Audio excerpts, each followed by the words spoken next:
بسم اللہ الرحمن الرحیم۔ آپ نے تھمبنیل تو دیکھ لیا ہے کہ میں کس کے بارے میں جب بات کر رہا ہوں۔ ایک بادشاہ گزرا ہے جس کا نام تھا حجاج بن یوسف۔ اس کا ظلم بہت زیادہ مشہور تھا، لکھا کتابوں کے اندر کہ وہ ایک دفعہ بیت اللہ کا جب طواف کر رہا تھا تو اس نے ایک آدمی کو دیکھا کہ وہ آنکھوں سے معذور ہے اور اللہ تعالیٰ کے سامنے رو رو کر دعا مانگ رہا ہے کہ اللہ میری آنکھیں جو ہے وہ مجھے واپس کر دے، میری آنکھوں کو ٹھیک کر دے۔ تو حجاج بن یوسف نے دیکھا کہ کافی وقت سے اس کو دیکھ رہا ہوں کہ بندہ یہ دعا مانگ رہا ہے، اس کی دعا قبول نہیں ہو رہی۔ تو حجاج بن یوسف نے اس آدمی کو اپنا تعارف کروایا کہ میرا نام حجاج بن یوسف ہے اور آپ مجھے جانتے ہیں، اس لیے اس کی شہرت بہت زیادہ تھی اس کی۔ تو اس نے کہا جی وقت دیا نا کہ ایک دن کا وقت دیا، یا اس کو یہ کہا کہ میں اگلے چکر میں آؤں، جو بھی اس نے بات کی۔ اس نے کہا آپ کو اتنا وقت ہے، اگر آپ کی آنکھیں نہ آئی نا تو میں نے آپ کی گردن جو ہے وہ کاٹ دینی، آپ کو قتل کر دینا ہے۔ تو اس آدمی کو اور پھر پریشانی لاحق ہوئی کہ اب پہلے مسئلہ تو یہ تھا کہ بھائی آنکھوں کا مسئلہ تھا، اب یہ ہے کہ جو جان کا مسئلہ بن گیا ہے۔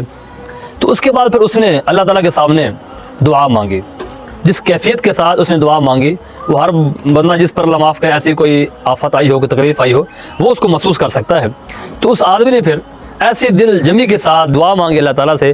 حجاج بن یوسف نے جو اس کو وقت دیا تھا نا، اس وقت سے پہلے ہی اس آدمی کی آنکھیں جو ہے وہ واپس آ گئی۔ تو گویا کہ انسان جب اللہ تعالیٰ سے مانگتا ہے، اور مانگتا ہے وہ ہے جس کو کوئی تکلیف ہو، کوئی پریشانی ہو، اس کا مانگنے کا طریقہ کچھ اور ہوتا ہے۔ ایک یہ کہ میں آپ کی دعا کر دوں یا کوئی اور دعا کر دے، اس کا طریقہ کار اور دعا مانگنے کا۔ تو میرا یہاں پر آپ کے سامنے دو تین باتیں کرنے کا یہ حاضر ہوا ہوں، اگرچہ بات جو ہے وہ بڑی ہے، میں تو اس قابل نہیں ہوں، لیکن میں ایک اپنی رائے آپ کے سامنے رکھ رہا ہوں۔ اگر ہو سکے تو یہ میری ویڈیو بھائی شہزاد صاحب دیکھ رہے ہوں، جن کا وہ والد صاحب جو ہے وہ اغوا ہو گئے ہیں، سب لوگ جانتے ہیں، ان کا کوئی دوست دیکھ رہا ہو تو میری ویڈیو ان تک پہنچا دے۔ میری ان کے سامنے دو تین گزارشات ہیں۔ وہ اس لیے گزارش یہ ہیں کہ اس وقت وہ جس مقام پر گئے ہوئے ہیں نا جی، جس عدالت کے اندر وہ حاضر ہیں، جس عدالت کے سامنے، جس قاضی کے سامنے اپنا مقدمہ پیش کر دیا ہے، اس قاضی سے، اس عدالت کے سامنے سے کبھی کوئی آدمی محروم نہیں ہوا، کبھی کوئی آدمی محروم نہیں ہوا، نا امید نہیں ہوا۔ جو بھی اسے مانگتا ہے وہ اس کی ہر اس کی فرمائش کو، اس کی دعا کو قبول کر لیتا ہے۔ تو بھائی شہزاد صاحب جو اس وقت وہ سعودی عرب میں عمرہ کرنے گئے ہوئے ہیں، تو میری ان سے گزارش یہ ہے کہ جتنا زیادہ ہو سکے اللہ کی ذات کے سامنے روئیں، اللہ کی ذات کے سامنے اپنی آرزو رکھیں، اللہ کی ذات کے سامنے اپنا معاملہ رکھیں۔ اللہ کا جو گھر ہے، جو بیت اللہ ہے، اس کا غلاف پکڑ کر آپ اللہ تعالیٰ سے جو ہے وہ دعا مانگیں کہ اللہ میں تیرے سامنے اپنی فریاد کر رہا ہوں، میں آپ کے سامنے اپنا معاملہ رکھ رہا ہوں، لہذا میری اس پریشانی کو دور فرما۔ یہ کہ جتنے بھی آپ ممبر ہیں، عمرے پہ گئے ہوئے ہیں، وہ سارے کے سارے اللہ تعالیٰ سے اللہ کے جو مبارک گھر ہے اس کا غلاف پکڑ کر دعا مانگے۔ جب مدینہ طیبہ جائیں، وہاں پر آپ صلی اللہ علیہ وسلم کے مبارک روضے پر حاضری جب دیں تو وہاں پر دعا مانگے جس کیفیت کے ساتھ آپ دعا مانگ سکتے ہیں، کوئی اور نہیں مانگ سکتا۔ آپ ہیں، آپ کے والدہ ہیں، جو بھی آپ کے اس عمرے کے اندر آپ کے گھر کے افراد شامل ہیں، جس فکر کے ساتھ آپ دعا مانگ سکتے ہیں نا جی، اور کوئی بندہ دعا نہیں مانگ سکتا۔ اس لیے کہ سارے دنیا دعا تو مانگتی ہے، لیکن جس کو پریشانی ہوتی ہے اس کی دعا مانگنے کی کیفیت کچھ اور ہوتی ہے۔ دوسرا مسئلہ یہ ہے کہ آپ اس بات کا اہتمام کریں، کوشش کریں کہ جب تک آپ وہاں پر ہیں تو کوشش کریں اللہ کی ذات کے سامنے اپنا یہ معاملہ رکھیں، اللہ جب تک میرا معاملہ حل نہیں ہوتا میں یہاں سے آپ کے در کو چھوڑنے والا نہیں ہوں، میں آپ کے اس گھر کو چھوڑنے والا نہیں ہوں۔ آپ وہاں بیٹھے رہیں، آپ کوشش کریں۔ اور دوسری بات یہ ہے کہ جتنے آپ کے ممبر ہیں آپ سارے روزے کا اہتمام کریں۔ آپ جتنے ممبر گئے ہوئے ہیں سارے آج سے جو ہے وہ روزہ رکھنا، جب سے آپ کو میرا پیغام موصول ہو تو آپ جو ہے وہ روزہ رکھنا شروع کر دیں۔ سارے ممبر روزہ رکھیں آپ، یہاں تک کوشش کریں کہ جو پیچھے آپ کے گھر کے اندر لوگ ہیں ان کو بھی چاہیے کہ وہ بھی جو ہے وہ روزہ رکھیں۔ اگر وہ روزہ نہیں رکھ سکتے تو کم از کم جو آپ وہاں اللہ کے گھر میں گئے ہوئے ہیں نا جی، آپ روزہ رکھیں، اس لیے کہ اللہ میں روزہ رکھ رہا ہوں کہ میرے والد صاحب کو خیر و عافیت کے ساتھ جو ہے وہ واپس پہنچا۔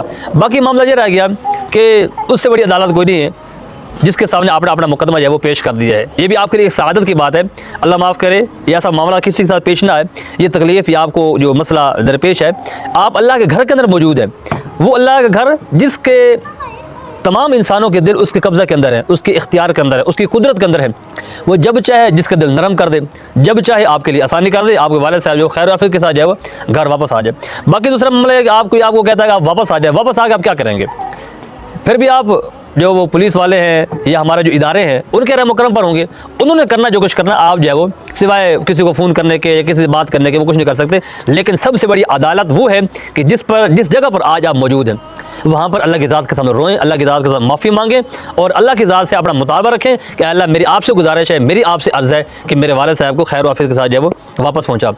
باقی ادارے اپنا کام کر رہے ہیں, ہمیں امید ہے کہ وہ آپ کے معاملے کو دیکھ رہے ہیں اور بڑے جو اوپر کا لیول ہے نا جی اداروں کا, اس میں آپ کے والد صاحب کا معاملہ جو چل رہا ہے اور اس کو دیکھ رہے ہیں اور لوگ کوشش کر رہے ہیں آپ کے والد صاحب کو تلاش کرنے کے لیے. اور بھی تقریباً 4 دن آج گزر چکے ہیں جب میں یہ ویڈیو ریکارڈ کر رہا ہوں, تو ایسا ہو نہیں سکتا کہ ان کو کوئی سراغ نہ ملا ہو, کیونکہ ہمارے جو ادارے ہیں وہ بہت ایکٹیو ادارے ہیں, بہت مضبوط ادارے ہیں. کوئی آدمی کسی چیز کو غائب نہیں کر سکتا اور ان کو معلومات ہوتی ہیں.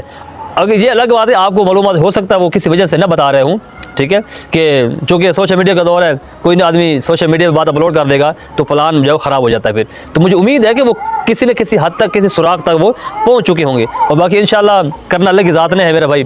آپ جو ویڈیو بناتے ہیں, سچی بات تو یہ ہے کہ جو صاحب اولاد ہے یا جو جس کے والدین زندہ ہیں, جس کے دنیا سے رخصت ہو گئے نا جی, کوئی بھی آپ کس ویڈیو کو دیکھ کر برداشت نہیں کر سکتا کس طریقے سے آپ اللہ کی ذات کے سامنے رو رہے ہیں. اور ویڈیو کے اندر بھی ہم نے دیکھا کہ وہ ویڈیو آپ کی جب وہ دیکھی نہیں جاتی. تو اس لیے میری آپ سے گزارش یہ ہے کہ اللہ کے گھر بیت اللہ کے غلاف پکڑ کر آپ اللہ کی ذات کے ساتھ دعا مانگیں. اور دوسرا یہ ہے کہ آپ روزے رکھیں. آپ سلم کے روزے پر جب حاضری ہو تو اس وقت بھی آپ اللہ کے نبی کے سامنے اپنی سفارش کریں کہ اللہ کے نبی میری سفارش آپ آگے کر دیں تاکہ میرا معاملہ جو ہے وہ حل ہو جائے. اگر اس کے اندر میری کوئی کمی کوتاہی, انسان ہے کوئی کمی کوتاہی ہے, کوئی میری اس میں غلطی ہے, مجھے معاف کر دے اور آئندہ مجھے ایسی غلطی سے اے اللہ میری حفاظت فرما. تو یہ چند باتیں تھیں, چند گزارشات تھی جو میں نے آپ کے ساتھ دی ہیں. باقی ادارے آپ کے معاملے کو دیکھ رہے ہیں اور بڑے اچھے طریقے سے دیکھ رہے ہیں اور مجھے اللہ کی ذات سے امید ہے کہ آپ کا معاملہ جلد از جلد جو ہے وہ حل ہو جائے گا. ہم بھی آپ کے دعا گو ہیں. یہ صرف آپ کے لیے میں ویڈیو نہیں بنا رہا بلکہ میں یہ عرض کر رہا ہوں کہ جتنے بھی لوگوں کے ساتھ ظلم ہو رہا ہے, جتنے بھی لوگوں کے ساتھ زیادتی ہو رہی ہے, ہمارے اداروں کو چاہیے کہ وہ ہر ایک کے ساتھ جو ہے وہ تعاون کریں, ہر ایک کی جو ہے وہ ان کی تکلیف کو, ان کی پریشانی کو, ان کی مصیبت کو جو ہے وہ دور کریں. اور جب وہ دور کریں گے کسی کی پریشانی کو, کسی کی تکلیف کو دور کریں گے, اس کا اجر وہ اللہ کی ذات کے سامنے لیں گے. تو اس لیے میری ویڈیو اگر آپ کو یہ پسند آئی تو آپ سے گزارش ہے ہماری ویڈیو کو لائک کر دیں اور زیادہ سے زیادہ لوگوں تک جو ہے وہ شیئر کر دیں. اللہ پاک بھائی آپ کی اس پریشانی کو دور فرمائے. ہم آپ کے اس جو پریشانی ہے ہم بھی آپ کے لیے دعا کر رہے ہیں کہ اللہ پاک آپ کی اس پریشانی کو دور فرمائے. جتنے بھی مسلمان پریشانی کے اندر ہیں, تکلیف کے اندر ہیں, اللہ پاک ان سب کی تکلیفوں کو, پریشانیوں کو جو ہے وہ دور فرمائے. زیادہ سے زیادہ ویڈیو کو شیئر کریں. اللہ پاک جتنے بھی پریشان حال لوگ ہیں اللہ ان کی اس پریشانیوں کو, ان تکلیفوں کو اللہ پاک جو ہے وہ دور فرمائے. اور جن لوگوں نے یہ معاملہ کیا ہے آپ کے ساتھ تو میں ان کے لیے بھی دعا کرتا ہوں اللہ ان کو بھی ہدایت عطا فرمائے اور ان کو سیدھے راستے پر چلنے کی توفیق عطا فرمائے. اس لیے کہ وہ مسلمان ہی ہیں, ظاہر بات ہے مسلمان ہی, غیر مسلمان نہیں ہوں گے.